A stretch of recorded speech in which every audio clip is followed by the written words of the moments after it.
Assalamualaikum warahmatullahi wabarakatuh. Tahukah kalian bagaimana Islam masuk dan menjadi agama mayoritas di Indonesia? Mari kita simak video ini.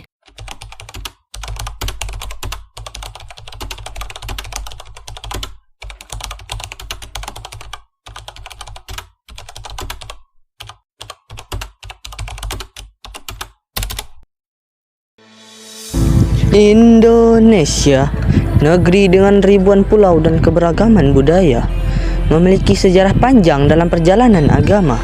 Salah satu momen penting dalam sejarah Indonesia adalah ketika Islam mulai masuk dan berkembang di tanah air ini. Bagaimana perjalanan Islam hingga menjadi agama mayoritas di Indonesia? Mari kita telusuri.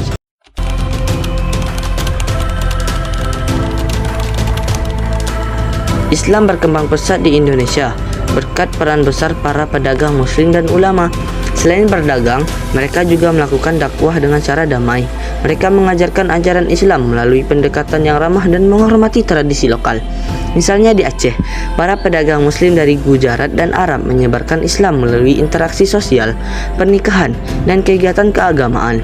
Di Jawa, penyebaran Islam banyak dilakukan oleh para wali atau wali songo yang dikenal dengan pendekatan dakwahnya yang sangat bijaksana, memadukan ajaran Islam dengan budaya lokal.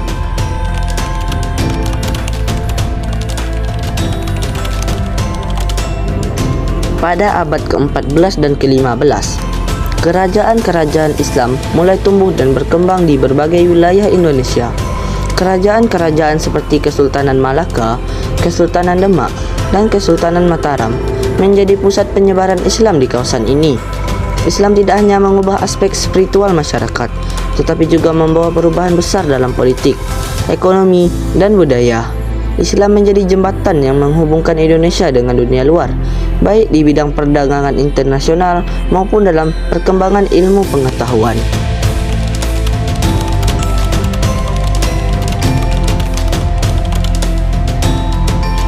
Salah satu faktor yang sangat penting dalam penyebaran Islam di Indonesia, khususnya di Pulau Jawa, adalah peran Wali Songo.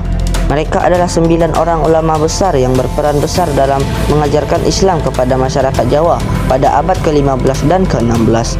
Mereka menggunakan pendekatan yang sangat kreatif, memadukan ajaran Islam dengan kebudayaan Jawa, seperti seni, wayang, dan gamelan, sehingga Islam bisa diterima dengan baik oleh masyarakat setempat.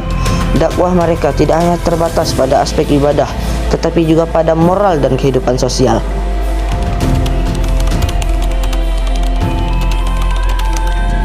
Seiring berjalannya waktu, Islam semakin berkembang di Indonesia, bahkan menjadi agama mayoritas pada masa penjajahan Belanda. Islam juga menjadi kekuatan yang penting dalam perjuangan kemerdekaan Indonesia. Banyak ulama dan tokoh agama Islam yang terlibat dalam pergerakan nasional, memperjuangkan kemerdekaan dengan semangat Islam yang memadu gerakan mereka.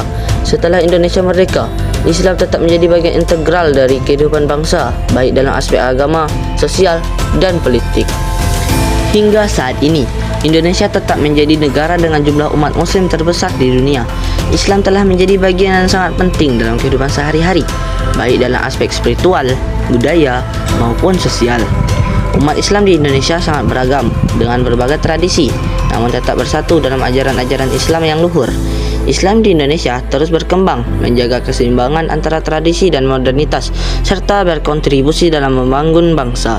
Sejarah panjang Islam di Indonesia mengajarkan kita tentang keberagaman, toleransi, dan perdamaian. Islam telah menjadi bagian tak terpisahkan dari perjalanan sejarah bangsa Indonesia. Semoga kita semua dapat mengambil hikmah dari perjalanan ini untuk membangun Indonesia yang lebih baik.